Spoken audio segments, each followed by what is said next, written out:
So my name's Calvin Richardson. I'm a newly appointed principal with the Royal Ballet Company, and we're currently rehearsing Cinderella. We've just finished Alice's Adventures in Wonderland, so I had the Mad Hatter and my debut as Knave with Megan Grace Hinkes. So we've just finished our shows with that, and we're also performing Encounters, which is a quadruple bill. And I'm performing in The Statement by Crystal Pite, so that's been amazing to return to that. And currently rehearsing the sisters for Cinderella, so I'll be returning to that, and also debuting as the Prince for January 1st next year. So yeah, there's a lot going on. It's exciting. I'm being coached by Isabel McMeekin for the Prince. From what I hear, it's not too demanding for the Prince, but obviously I think every role is demanding in its own way. And I've worked with Isabel previously for Nutcracker with Leticia Diaz, so I'm really excited to work with her again, and also performed with Mayara for Romeo and Juliet, which is also going to be coming this season. So I'm really excited to return to stage with her as well. So I started dance when I was 5 years old. My sort of classic story, my two older sisters both danced. I grew up in Traralgon in regional Victoria. It's about 2 hours from Melbourne. And my teacher, she didn't have a professional career in dance, but she was very passionate for teaching. And she just opened her school when she was 16. And I was with my mum picking up the girls for class and saw them and just wanted to join in. So that's how that started.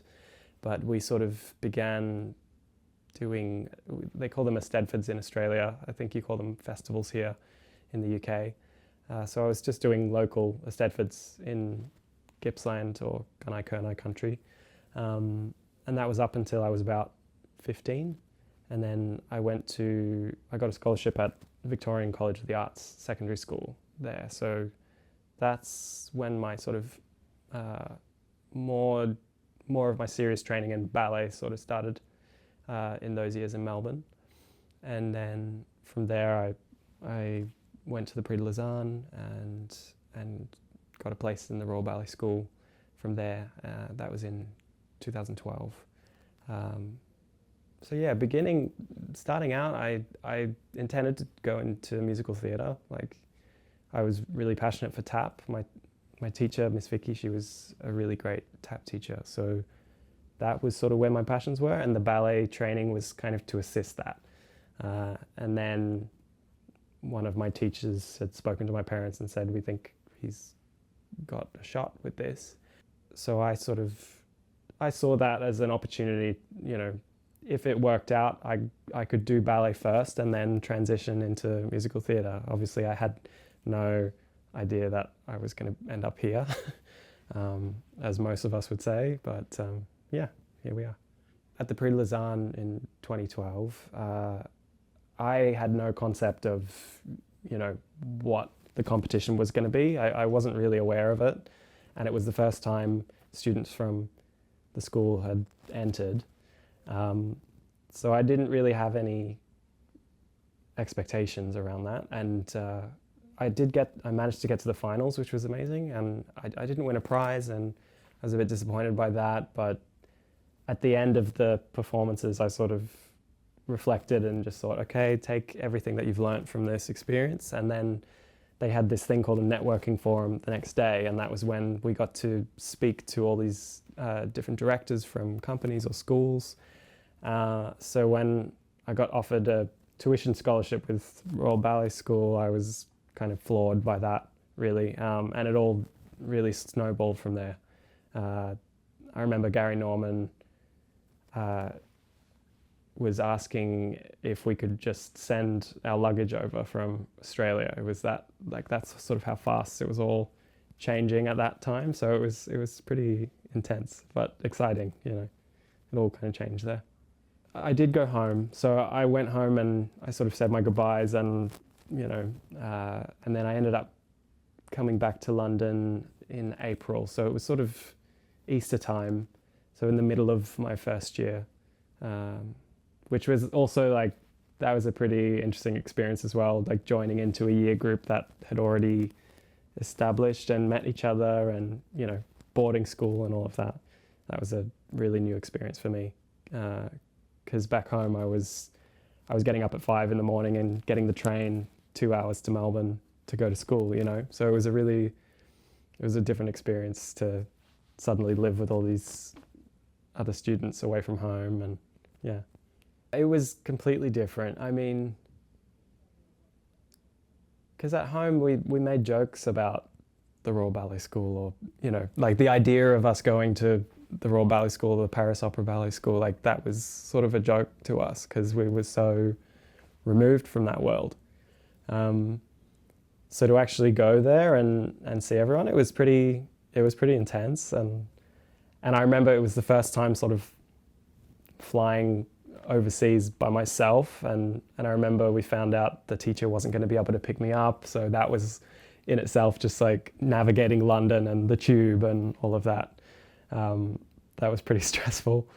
And I just remember, I remember falling asleep on the bed in Wolf House, thinking that I was still awake, and then the house parent coming in to say, everyone's downstairs, can you come and meet everyone? And so it was a pretty nerve-wracking experience, but it was also like I just absorbed everything because I was suddenly in this environment where everyone was really competing for the same goals. Everyone was serious about becoming professional ballet dancers, which was a different experience to me in Melbourne, where you had dancers and musicians and gymnasts and divers and stuff, and within the dance curriculum, you had people that wanted to do contemporary or musical theatre, like lots of different things. So that was a really new experience for me. And that's probably my first impression of London. And having someone help me walk to the Sainsbury's and figure out how to cook my meals and things like that. First time living away from home, I started learning about choreography in Melbourne at my school at VCAS. And it was a part of the curriculum, we sort of learnt all those different things, and that was when I first started creating little short pieces. But I think, honestly, it was my experience with my great aunt, Auntie Val, and she was a celebrant in Gippsland area, so she did people's funerals and weddings, so she knew everyone, and she was this larger-than-life person, and she used to put on plays for the local theatre, which, back in the day my mum used to perform in as well. So she's always had a big creative influence just on my family in general. But she was also, she was a bit of a hoarder as well. And, when she passed away, she was dying in the hospital, and that, I think that experience of, because I remember in the drive over, my aunt was saying about, it was a piece of gum that she handed me, and she said, oh, whenever you have this gum, you'll think of this now. And there are certain songs that I remember that we played. So I would say that has really shaped me as a creative, just in terms of thinking about what my relationship is to the people around me, or things and music and, the larger landscape. Because obviously that was a process when she passed, to sort of sift through her belongings and things, especially for my mum. So that's a big influence. That had a huge influence on me in terms of how I think creatively. So in my graduate year at the Royal Ballet School, the acting director, Jay Jolly, spoke with Mark Anir. They'd seen footage of Little Buck's version of The Dying Swan, and he is an amazing performer, an amazing dancer who created this interpretation. And basically they came up to me and said, we're doing this book signing event. It was for the Anna Pavlova book that Anya Sainsbury was organising at the school. And they basically just asked, we saw this video, do you think you could make something? And they basically just gave me some studio space and left me to my own devices. And so I took inspiration from his videos, but also the Anna Pavlova footage and other renditions of the solo. Originally, when we performed it, actually Yasmin Nagdi, who was I think she was a soloist at the time, in the performance, she came on at the very beginning with the bourrées and came on at the beginning and the end, and that was sort of how it got tied into Anna Pavlova's history. So I don't think there was sort of expectations for it to be, a big deal in any way. And then the response was really amazing, and it just kept getting used for these little events, because obviously it's a 3-minute solo, and it's pretty easy to just put on stage. So from there it kind of snowballed, and then they ended up using it for the graduate performance, and then I've just been really fortunate and been able to it's taken me across the world, really. So Kevin decided to use it for the Deloitte Ignite in my first season in 2014, and then on tour when we went to America. So, and from there it's been one of those things that just keeps coming back.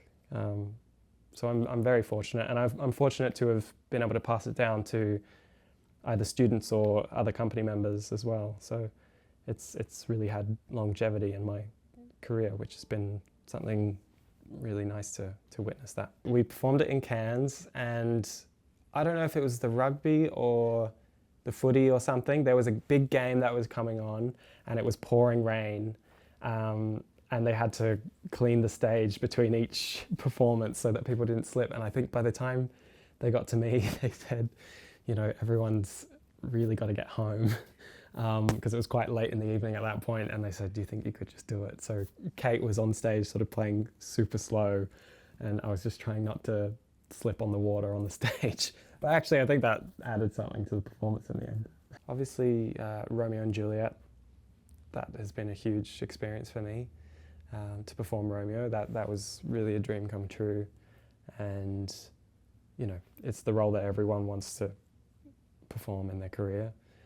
And I think also the context of, we'd just come out, it was my first big full-length ballet. We'd just come out of the pandemic, and the ballet was set in a pandemic, and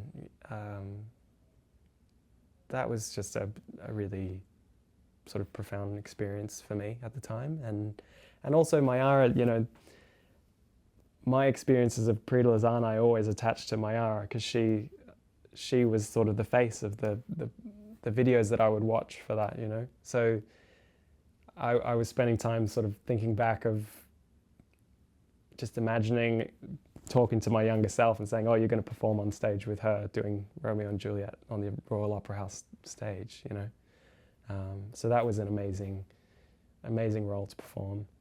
The Statement, which we're currently performing now, that's another huge one for me. I never would have expected that I'd be performing Crystal Pite's work at the company, and then to perform that piece. I could literally, I was saying before, I could literally do that piece into my retirement, and probably after as well. That's such an enriching work, and still such an important piece of art, I think, and it still remains relevant today as it did when it first opened. And I think that sort of says a lot about a piece. More recently, I performed De Gria in Manon with Melissa Hamilton, and that was also an amazing experience. I think to just go on, like all the Macmillan works, just to go on that emotional journey with someone on stage, it's just such a beautiful experience. And we put so much work into it, and those are the moments that really stick with me, when you can actually tell a story on stage and go through a real journey and a real experience with someone that you've put you know, along with all the expectations and all the work that you've put into it, and the doubts and all those sort of outside things as well. Yeah, so I've been very, very fortunate. I'd also just like to pay my respects to Wayne McGregor as well. You know, I've done so much work with him over the years, and starting out, that was where I first got opportunities to show my work and to create with him. And that's been, you know, a huge part of my journey here.